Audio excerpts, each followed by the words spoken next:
Angie from Canterbury Trails Farm. Today we're going to be using vintage linens to make a small child's toy like a bear or a rabbit. Be used for country decoration if you have like a country theme in your house or a farmhouse theme. Or you'll need is some sort of pattern for a small bear, rabbit. And I've got one that I got from a garage sale, and it's just a standard bear, rabbit pattern. They're almost all as far as construction and the pieces and everything. You can, I think Simplicity makes them. There's numerous vintage ones. You could probably even find one for free online somewhere if you looked hard enough. But this one is just it's a brand Indigo Junction. I don't know. I've never heard the brand. It looks like maybe it's a smaller type of independent kind of pattern. I've already cut my pieces. Instead of using fabric like you would normally to cut out the pieces, you just want to use vintage linens. And I'm using a combination of some Chanel pieces, and I have vintage fabric. I have some pieces that I cut from vintage quilt squares. I have some pieces that I cut from like a vintage embroidered tablecloth. So these were all like from damaged vintage linens. I also was able to utilize some itty bitty little vintage fabric scraps I had on like the ears and stuff. And the front of the bear will be also from, this is a vintage doily. So, and you want to try to keep a color theme, since all your pieces are going to be sort of a little different. You want to tie it together with the color scheme. So for this one, I've picked red and white, and so all of my vintage linens and various little damaged quilt squares and all that kind of stuff all had red on it. But the emphasis isn't going to be exactly on the sewing because everybody's pattern is going to be different. So this, I might speed this up a little bit. You can get the general idea. They're almost all constructed the same. But when we look at the finished product, we'll be talking about how we used the vintage linens, because that's what this is really about. Another idea to use up vintage linens. I'm leaving the bottom of the foot of each leg open because this has another round piece that gives it like a 3D foot effect, like a paw.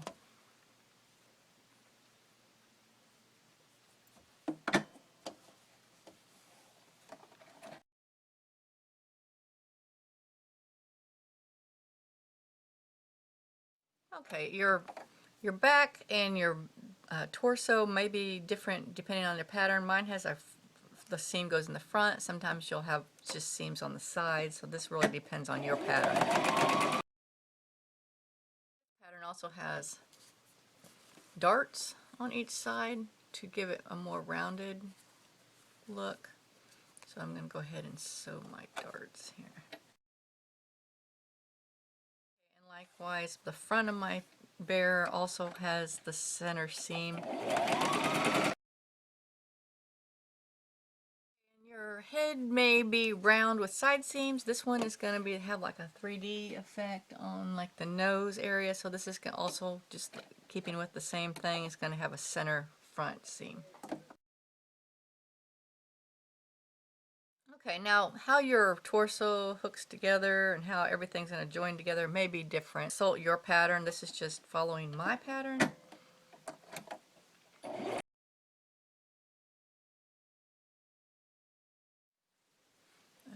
I think I'm going to be hand sewing the legs together, so let's go ahead and turn it inside out. Your pattern may or may not say do this, but this is also just I'm just going to do for emphasis, and I may end up blanket stitching. I'm just going to go around this sort of a seam. Just gives it that sort of bear look, right? I'm probably going to blanket stitch around the top of those. Alright, so this is the front of my head, this is the back of my head, and this is where the ears will go. So I'm thinking I'm going to sew my ears. Sometimes it helps to pin it and then turn it sort of right side out so you can see what it's going to look like. And I think I'm going to sew my ears. So I want to make sure I'm going to get the right, I want this printed on the front, and the front is this white wool felt. I have the back is this soft chenille. So I'm going to make sure I have my ear pointed the right way by laying it out right there, and then I'm going to poke it up through this hole.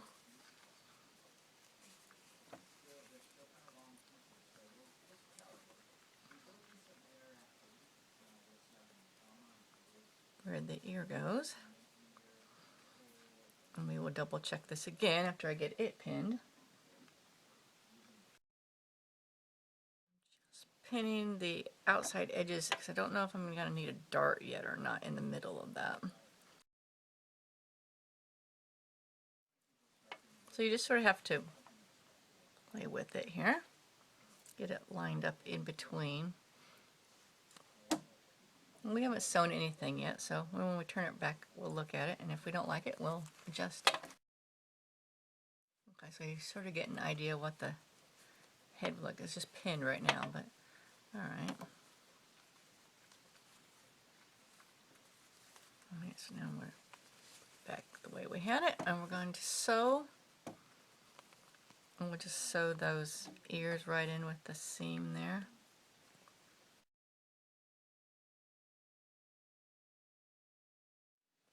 And before I do my extra strength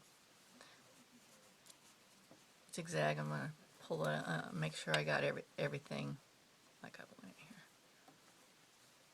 it here. And we have this little body. Okay, here's a trick. So I'm going to sew the head to the body. So I'm going to put the head right side out like it's the regular bear head. I'm turning the torso inside out. I'm going to slip the bear head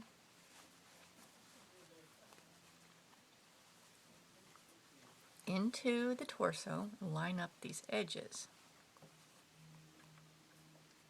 I'm going to pin them. Now mine has the center side seam, so I'm trying to match those up. Now, if you're in doubt, let me show you what happens when you turn it inside out. Your bear will be all the right way. That's just a little easy trick there. So you leave your bear head right side out, like you would look at it, and then your torso is inside out. Slide your bear head in there, upside down, and align your edges. And then we're going to sew inside here around the head. And it's a little trickier here. I got this chenille, so it makes it a little thicker. And I don't know if you're going to be able to see this so much because I'm sewing on the inside of the bear head.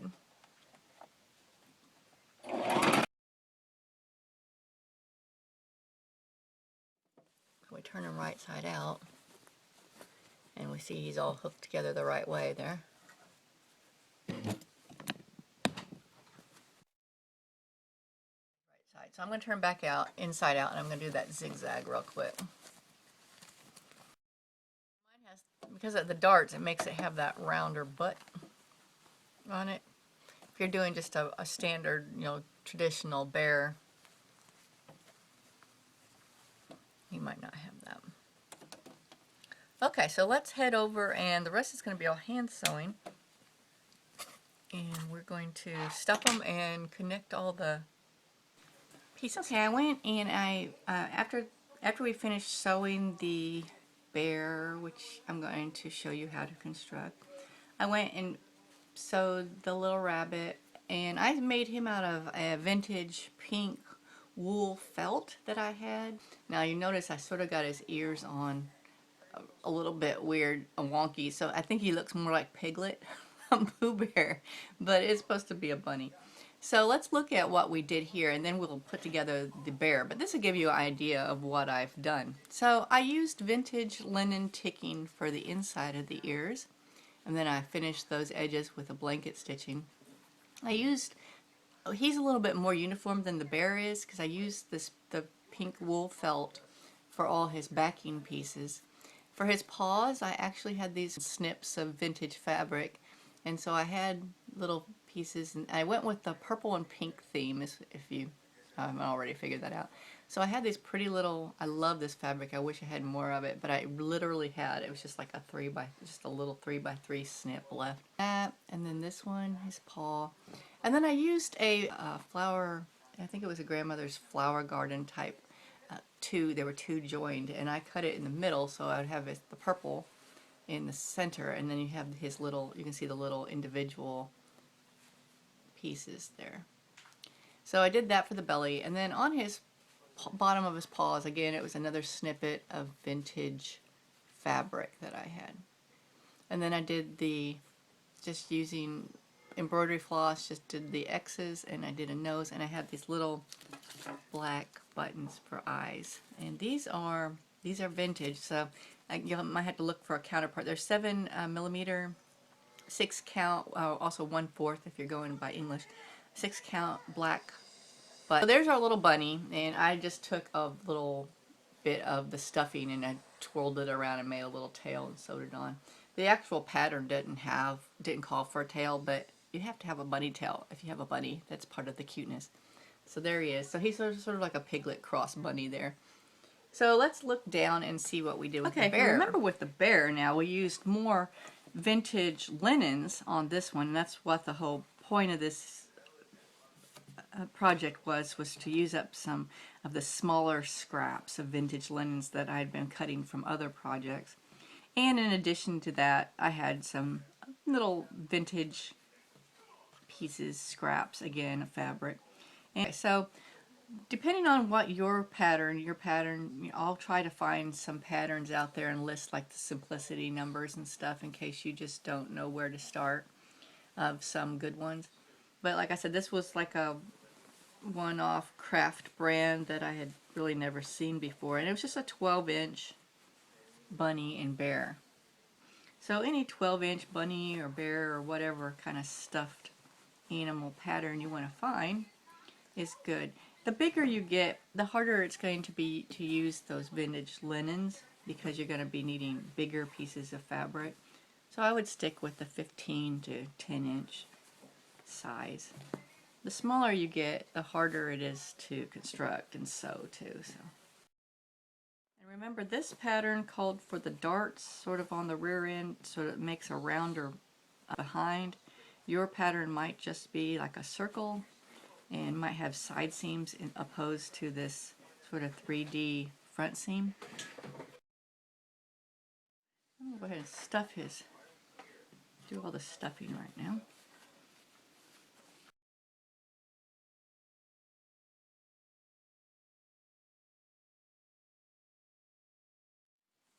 When stuffing it, remember that you're not cramming it so tight. You don't want to stretch your seam.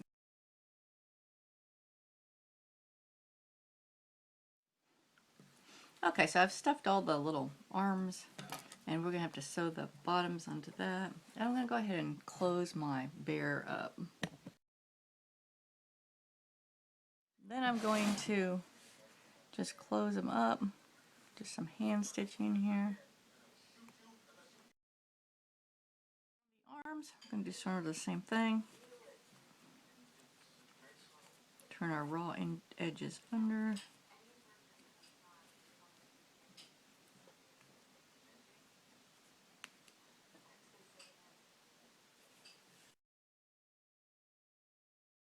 Now your bear might have different kinds of arms. They might be inset when you're sewing the pattern. These arms and these legs are separately attached on the outside.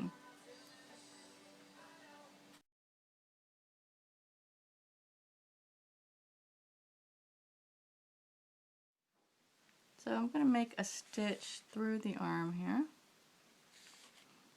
just to make sure my thread is on good.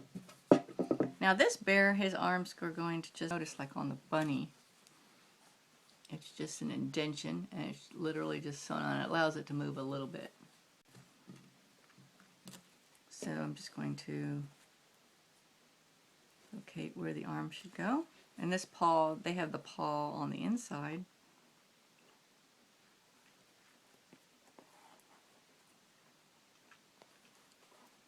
Just going to make an extra stitch there just to hold it on.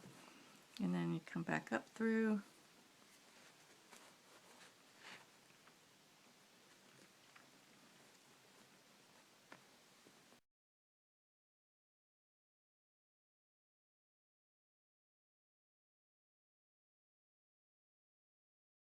The way my pattern has, it has these little, we looked at it over here on the rabbit, it has these little round parts on the bottom of the feet. So I'm just using white felt.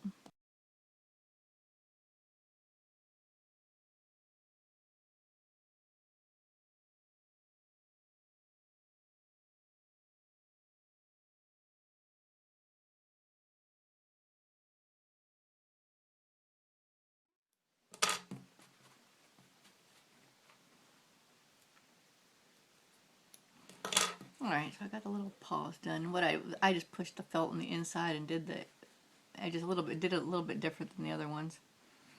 Okay, so now we have 2 legs. Now I need to decide which leg I want to go where. And I think I'm going to do it like this, so these are on the outside. Alright, and same thing that we did with the arms.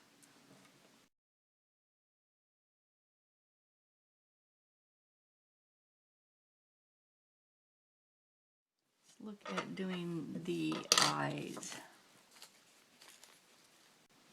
Okay, I'm just sort of say, here's his nose, so I'm just going to eyeball it and say this is where I put an eye here.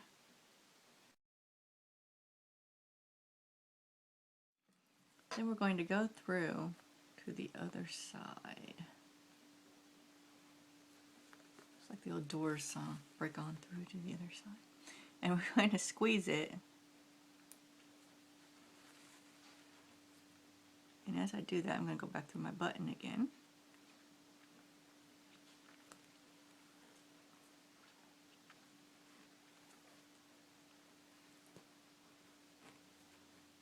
Lost my needle.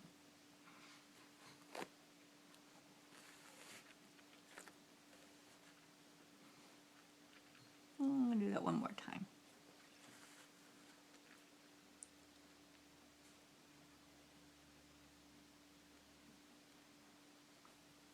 Ouch.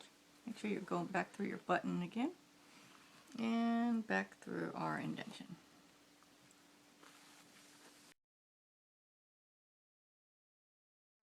And I'm going to trim that up.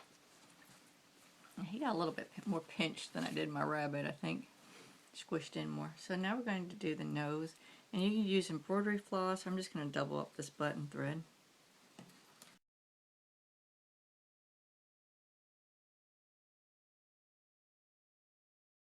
And now to do the, if you want to know how to do the decorative stitching, on the rabbit I just used regular floss embroidery. And you come out, stretch your needle all the way down.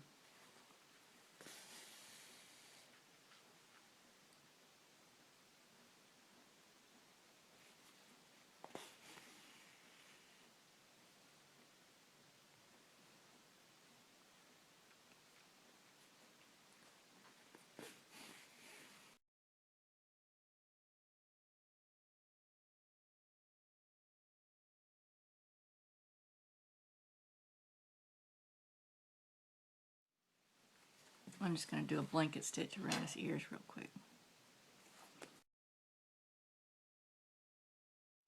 Okay, and instead of doing the whole excess down his legs, since they're pretty busy, I think I'm just going to do some blanket stitching around his little paws here.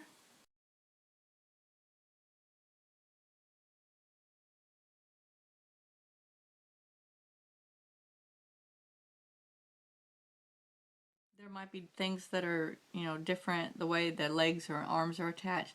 Don't be afraid to change it. Just because your pattern tells you you have to do one thing doesn't mean you have to. Just like I just did the feet different and added the blanket stitching to him instead of going all the way down. I felt he was busy enough on his legs and his stomach. And I didn't do the stomach on the rabbit either because I liked the way the purple pieces lined up and I didn't really want to break that up.